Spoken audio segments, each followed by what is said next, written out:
Hello lads and lasses, welcome back to another video from You Can Do It, Homebrew It. Now let's paint a picture from 40 years ago.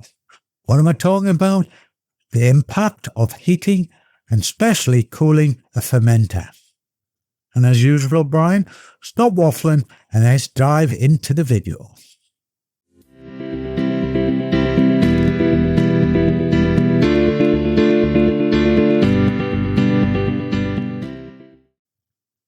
Back in the day, no internet.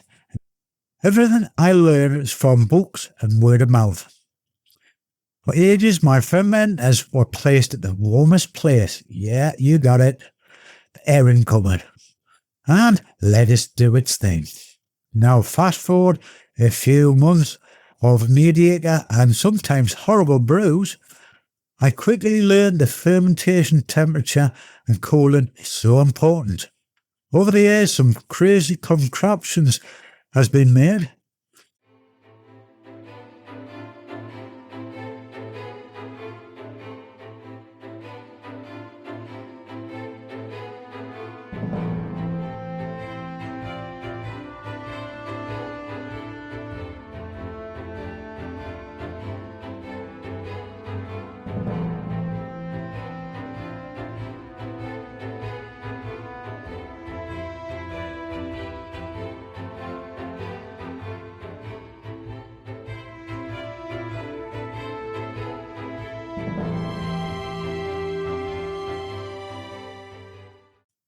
Intro into the ST1000 temperature controller and the heat pad or heat belt. Now still not satisfied, into the Inkbed 308. Things looked up, but my coolant was dog toffee. Jump a lot of years later and into my fermentation chambers, fermentation fridges and freezers.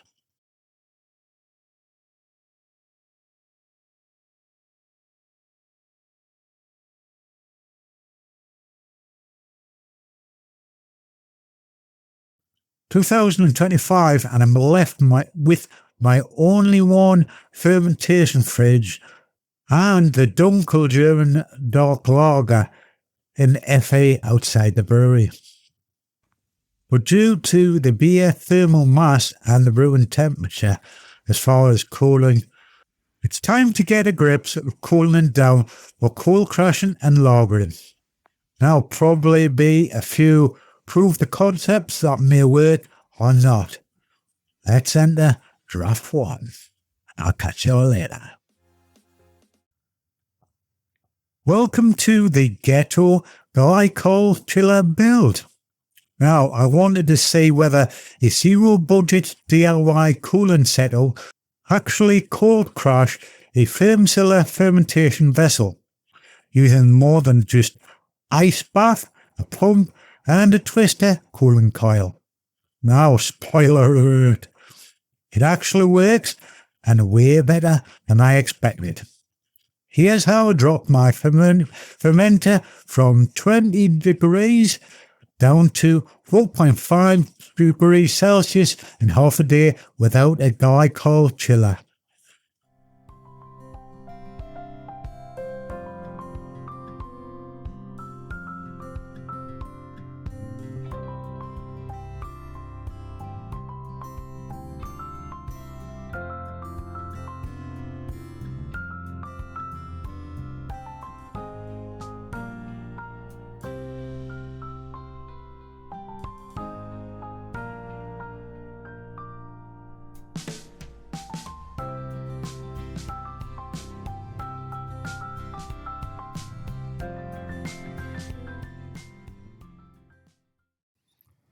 Now let's look at the bigger picture with the elephant in the room. To be honest, if space was so easy, that's the route I actually would go. You can get a second fridge, controller, heater, etc. to save a lot of money. It might be beneficial to look at 2 FA glycol chillers. But that's a long way off, and obviously money. So I'll catch you all later.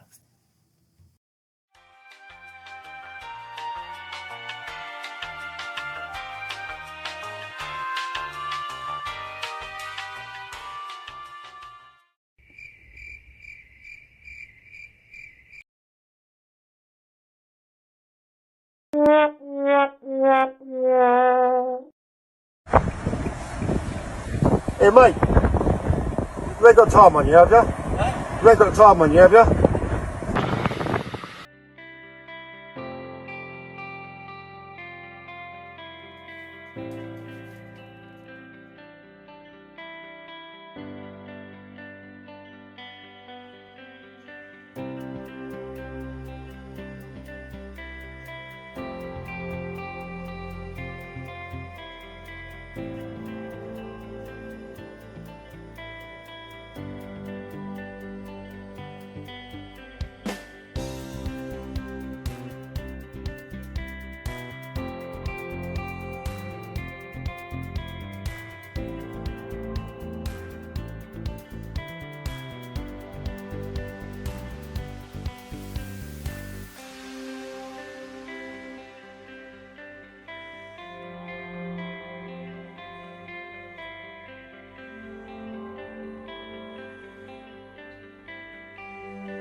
Oh, at last.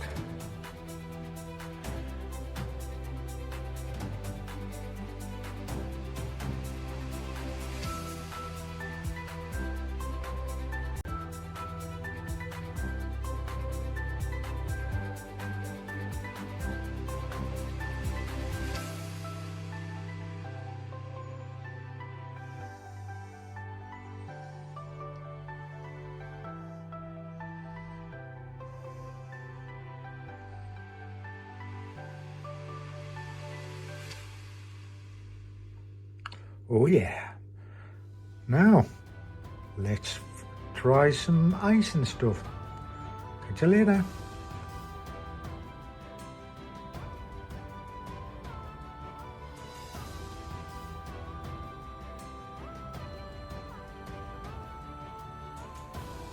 Well, ladies and gentlemen, this is the ice bath test.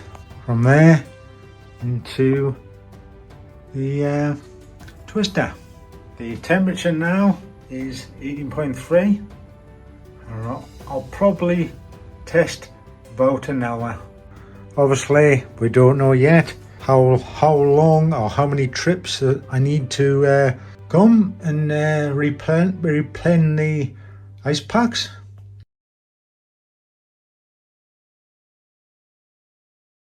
So, I will catch you all later.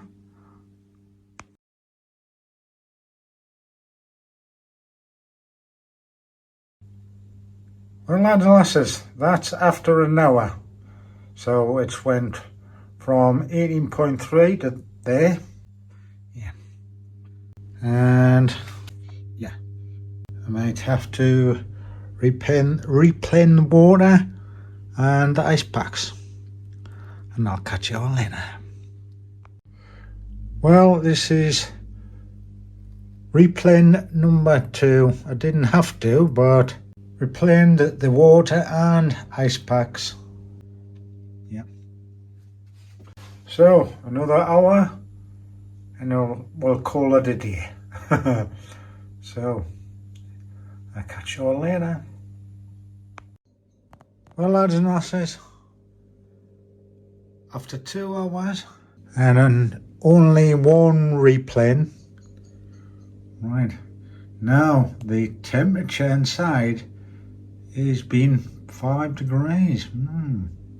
So I think it's the temperature is regulating it. So hope it makes sense that, because temperatures, oh my god, yeah, 2 hours, it's went from 18.3 in 2 hours to 8.5. Right, let's see. Oh, see if it gets any lower. I'll catch you later. Right, here's my final thoughts.